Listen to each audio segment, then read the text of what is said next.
નમસ્કાર વિદ્યાર્થી મિત્રો, આપણે ચેપ્ટર 1 વિદ્યુત ભાર અને વિદ્યુત ક્ષેત્રમાં ઓબ્જેક્ટિવના 4 સેશન લઈ ગયા. હવે ઓબ્જેક્ટિવના 5મા સેશનમાં તમારું સ્વાગત છે. શરૂઆત કરી દઈએ. પ્રશ્ન નંબર 1. એક ઇલેક્ટ્રોન 9.1 × 10³ ન્યૂટન કુલમ ઇનવર્સ તીવ્રતાવાળા વિદ્યુત ક્ષેત્રમાં મુક્ત પતન કરે છે તો તેના પ્રવેગનું મૂલ્ય. બળ ઉપરથી પ્રવેગ શોધી શકાશે. બળના બે સૂત્રો F = ma અને F = QE. એના પરથી વિદ્યુત ભારનું મૂલ્ય E એટલે EE. બંનેને સરખાવી દઈએ તો ma = EE પરથી સૂત્ર મેળવી શકાય A = EE/m. સૂત્રમાં કિંમત મૂકતા જવાબ આવશે 1.6 × 10⁻15 મીટર/સેકન્ડ².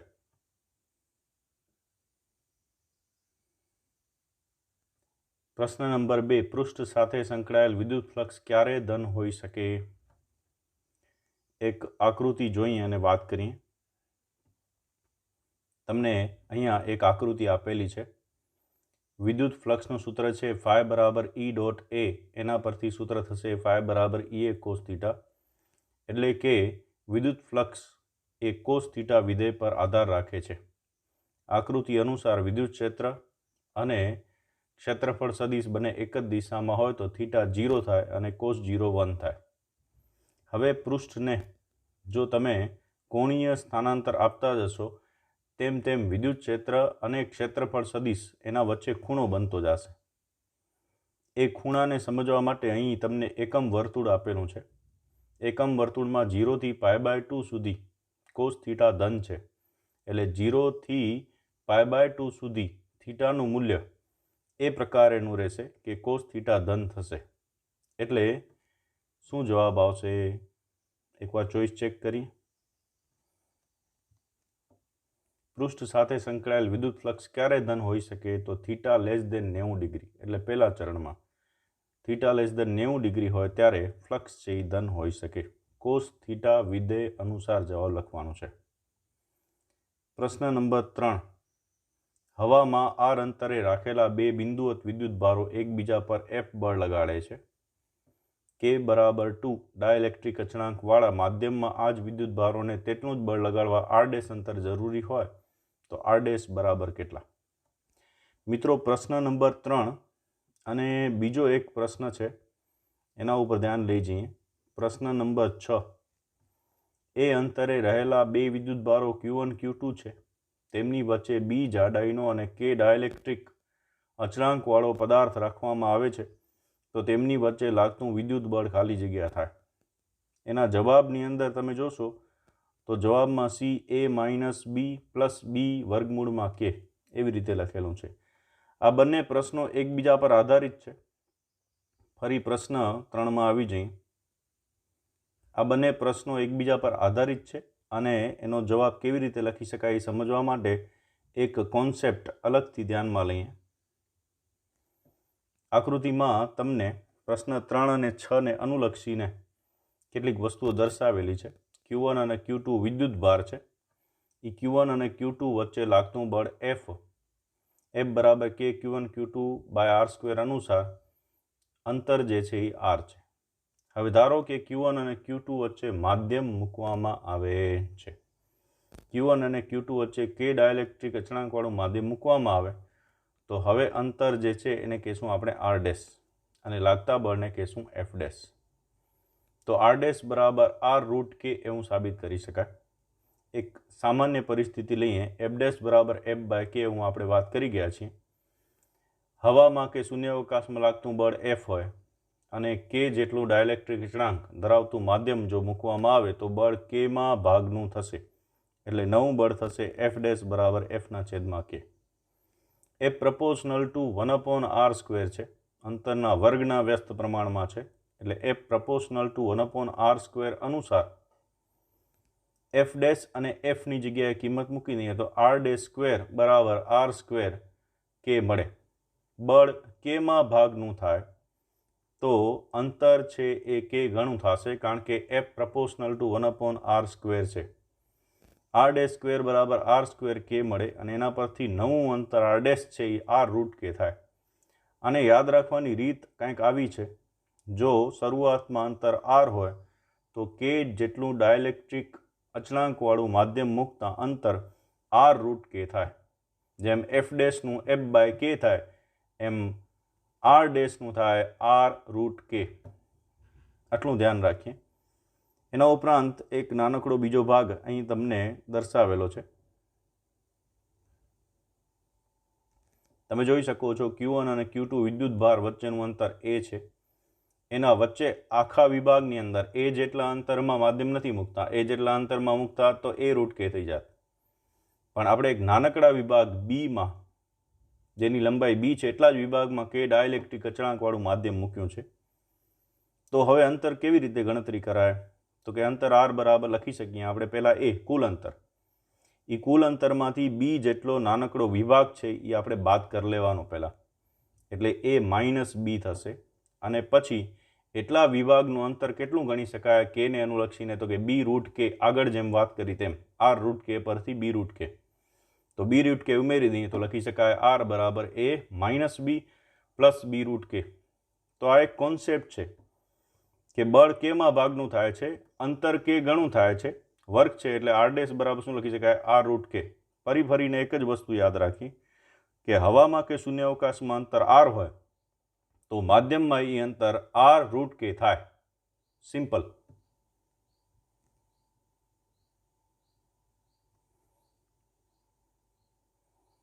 અહીંયા પ્રશ્ન 3ની અંદર તમને બીજી પણ એક સાબિતી આપેલી છે, જેમાં એ લોકોએ r બરાબર r ડેશ રૂટ k સાબિત કર્યું છે. અને પછી k ની કિંમત 2 મૂકતા r ડેશ બરાબર r બાય રૂટ k પરથી k ની કિંમત 2 મૂકતા જવાબ આવશે r ડેશ બરાબર r બાય રૂટ 2.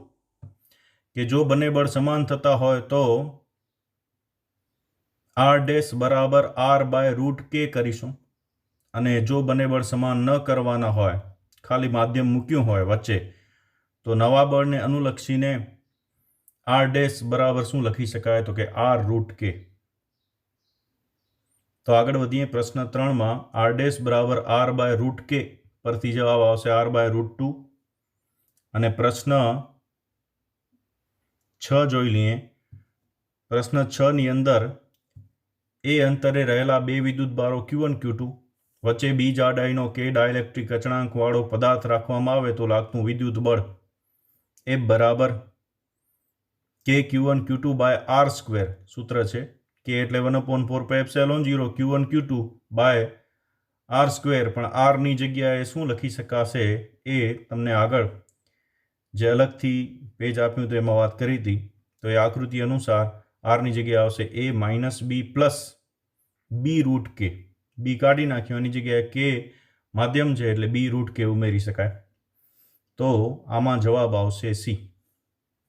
તો આ બે પ્રશ્નો એક જ કોન્સેપ્ટ ઉપર આધારિત છે, એક જ જેવા છે, એટલે કન્ફ્યુઝન ન થાય એના માટે એક જ વસ્તુ યાદ રાખવાની છે. જો બંને બળ સમાન કરવાના હોય તો r ડેશ બરાબર r બાય રૂટ k, અને બંને બળો સમાન ન કરવાના હોય તો r ડેશ બરાબર r રૂટ k એવી રીતે લખી શકાય.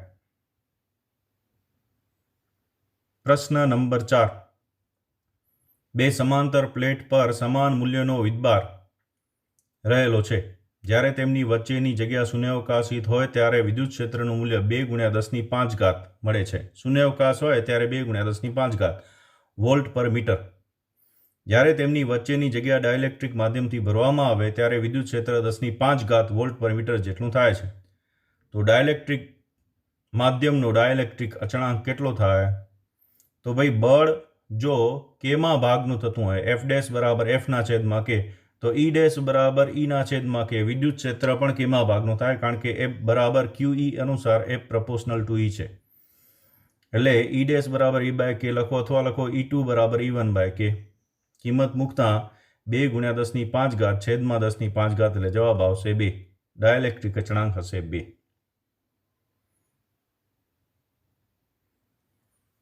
ખૂબ જ સારો પ્રશ્ન છે. પ્રશ્ન નંબર 5.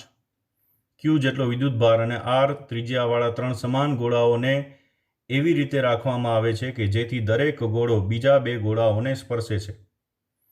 તો કોઈ એક ગોળા પર બાકીના 2 ગોળા દ્વારા લાગતું વિદ્યુત બળ ચેક કરો. આકૃતિમાં ABC 3 ગોળાઓ છે, બી અને સી વડે એ પર લાગતું બળ શોધવાનું છે. સૌથી પહેલાં બી વડે એ પર લાગતું બળ થશે એફ એ બી. બંને વચ્ચેનું અંતર થશે R+R2R. સી વડે એ પર લાગતું બળ થશે એફ એ સી. બંને વચ્ચેનું અંતર થશે R+R એટલે 2R. બંને બળો વચ્ચેનો ખૂણો 60 ડિગ્રી છે. કાટકોણ ત્રિકોણ હોત તો C² બરાબર A² પ્લસ B² એવી રીતે લગાડત. જ્યારે કાટકોણ ત્રિકોણ નથી તો C² બરાબર A² plus B² plus 2AB cos θ એ રીતના લખી શકાય. એટલે એ અનુસાર બળનું સૂત્ર લખશું. એ અને બી વચ્ચે લાગતું બળ F બરાબર KQ²/R² પરથી R ની કિંમત 2R હોય તો 4R². એ જ રીતે એફ એસીમાં પણ KQ²/4R². બંને બળો સમાન મૂલ્યના છે એટલે F બરાબર KQ²/4R².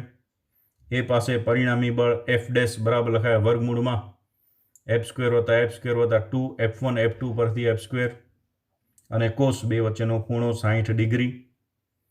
F² + F² + cos 60 degree 1/2 અનુસાર માત્ર F² રહેશે એટલે 3F².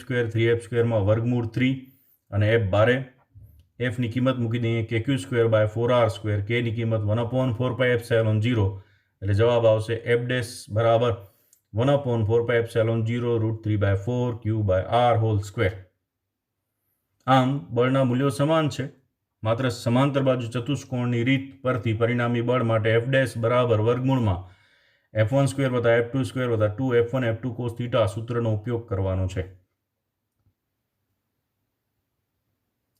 6ની વાત કરી ગયા. નંબર 7, પ્રશ્ન નંબર 7 પણ ખૂબ જ સારો ક્વેશ્ચન છે, ઘણી બધી વાર પૂછાઈ ગયો છે. Q જેટલો વિદ્યુતભાર ધરાવતા અનંત સંખ્યામાંના વિદ્યુતભારો X અક્ષ પર અનુક્રમે X બરાબર 1, 2, 4, 8 સ્થાનોએ મૂકેલ છે. વિદ્યુતભારોના તંત્રને કારણે X બરાબર 0 પાસે ઉદ્ભવતા વિદ્યુત ક્ષેત્રની તીવ્રતા શોધો. આકૃતિ વિચારી શકો તમે. ઉગમ બિંદુ જે છે એના ઉપર વિદ્યુત ક્ષેત્રની તીવ્રતા શોધવાની છે. ઉગમ બિંદુથી 1, 2, 4, 8 અંતરે Q જેટલો વિદ્યુતભાર મૂકેલા છે. બિંદુવત વિદ્યુતભારના કારણે ઉદ્ભવતો વિદ્યુત ક્ષેત્ર E બરાબર KQ/R². ઉગમ બિંદુ પર બધા જ વિદ્યુતભારોને લીધે ઉદ્ભવતું પરિણામી વિદ્યુત ક્ષેત્ર એટલે બધા જ વિદ્યુત ક્ષેત્રનો સદિશ સરવાળો E બરાબર KQ. કોમન કાઢી 1/R² + 1/R² એવી રીતે થાય. તો આરની કિંમત મૂકીએ 1², 2², 4², 8². સાદુરૂપ આપીએ તો 1 + 1/4 1/16 + 1/64 વળી પાછી શ્રેણી મળે છે. આ શ્રેણીમાં પહેલું પદ એ 1 છે અને AR + AR² + AR³ જ્યાં R બરાબર 1/4 લખી શકાય. R જો સમજાતું ન હોય તો બીજા અને પહેલા પદનો ગુણોત્તર લેવાનો. AR/A કરો. AR/A કરો એટલે ઉડી જાય, બાકી રહેશે R. 1/4/1 એટલે 1/4 લખી શકાય. બીજા પદથી વાત કરતા હો તો 1/16/1/4 તો પણ 1/4 થશે. આમ S બરાબર એનો જવાબ આવશે શ્રેણીનો A/1 - R. A એટલે 1 છે અને 1 - R એટલે 1/4. કિંમત મૂકી દઈએ શ્રેણીની. E બરાબર KQ એઝ ઇટ ઇઝ 1/, એટલે A/1 - R. R એટલે 1/4. 1/4 પરથી સાદુરૂપ આપીએ 1 - 1/4 એટલે 3/4. 3/4 છેદનો છેદ અંશમાં જશે એટલે 4/3 KQ થશે. Kની કિંમત મૂકીએ 1/4πε0. 4 ઉડી જાય તો 3πε0 રહેશે. જવાબ આવશે E બરાબર Q/3πε0. ખૂબ જ સારો કોન્સેપ્ટ બેઝ પ્રશ્ન. પ્રશ્ન નંબર 8. એક સમબાજુ ત્રિકોણના શિરોબિંદુઓ પર 3 વિદ્યુતભારો 2Q - Q આવેલા છે. ચેક કરો. આ ત્રિકોણના કેન્દ્ર પાસે વિદ્યુત ક્ષેત્ર અને વિદ્યુત સ્થિતિમાન કેટલું થશે? મિત્રો, અહીં ચેપ્ટર 1 અનુસાર માત્ર વિદ્યુત ક્ષેત્રની વાત કરીએ તો એકમ ધન વિદ્યુતભાર કેન્દ્ર પાસે ધ્યાનમાં લ્યો. 2Q ને લીધે લાગતું બળ ધન વિદ્યુતભાર છે એટલે નીચે તરફ આવશે. -Q વડે આકર્ષી બળ લાગશે એ આકર્ષી બળને લીધે એ બંને બળો માઇનસ ક્યુના બંને બળોને લીધે પરિણામી બળ નીચે તરફ એટલે પરિણામી વિદ્યુત ક્ષેત્ર એનું પણ નીચે તરફ જ આવશે.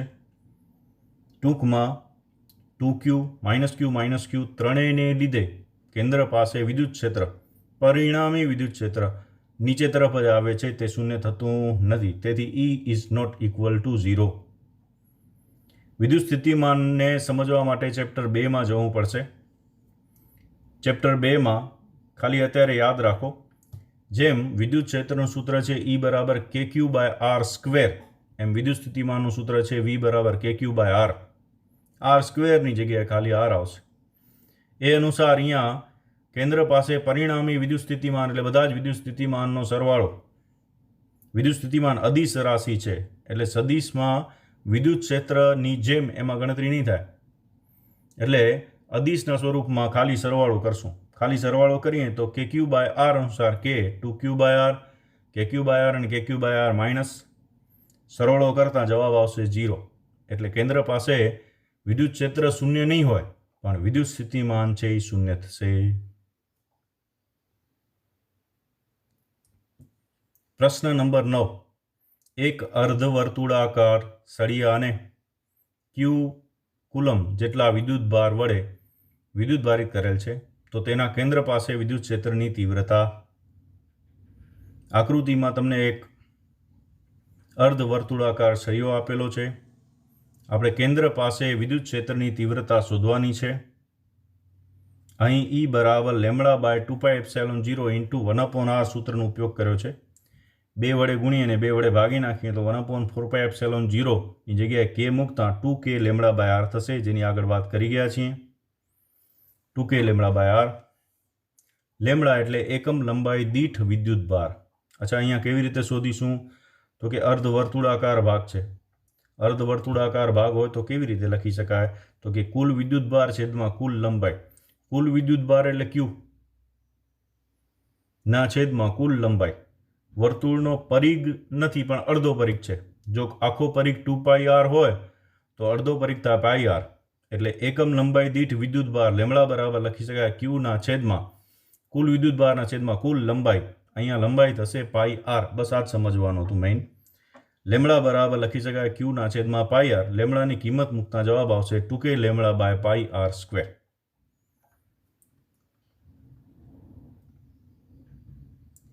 પ્રશ્ન નંબર 10. પાણીના વરાળ સ્વરૂપમાં તેની કોઈ એક અણુની વિદ્યુત ડાયપોલ મોમેન્ટ 6.4 × 10⁻30 કુલમ મીટર છે, તો તેના ધન અને ઋણ વિદ્યુત ભાર વચ્ચેનું અંતર ખાલી જગ્યા હશે. ડાયપોલ મોમેન્ટ આપેલી છે અને અંતર શોધવાનું છે. P બરાબર Q × 2a આપણે જાણીએ છીએ ડાયપોલ મોમેન્ટનું સૂત્ર. અંતર શોધવાનું છે, અંતરને કહીએ છીએ 2a. તો 2a બરાબર લખી શકાય P ના છેદમાં Q. P ડાયપોલ મોમેન્ટ આપેલી છે 6.4 × 10⁻30 અને Q એટલે આયન પર રહેલો વિદ્યુત ભાર. આયનોને છૂટા પાડીએ H+ અને OH-. તો H+ એટલે પ્લસ E જેટલો અને OH- એટલે માઇનસ E જેટલો. ટૂંકમાં વિદ્યુત ભાર પર E જેટલો વિદ્યુત ભાર છે. એટલે E ની કિંમત મૂકીએ 1.6 × 10⁻19. સાદુરૂપ આપતા જવાબ આવશે 4 × 10⁻11 મીટર. એમાંથી 10⁻10 મીટર એટલે 1 એંગસ્ટ્રોમ. એટલે બાકી રહેશે 10⁻1 જે 4 સાથે ગુણાતા આવશે 0.4 એંગસ્ટ્રોમ. મિત્રો ખાસ ધ્યાન રાખજો, બે વિદ્યુત ભારો વચ્ચેનું અંતર 2a છે, એ નથી. ઘણી વખત એવું થાય છે કે આ પ્રશ્ન પૂછીએ છીએ ત્યારે છોકરાઓ એ શોધી આવે છે. એ નથી શોધવાના. બે વિદ્યુત ભારો વચ્ચેના અંતરને 2a કહેવામાં આવે છે. જવાબ આવશે 0.4 એંગસ્ટ્રોમ. લખીને તૈયારી કરતા રહેજો.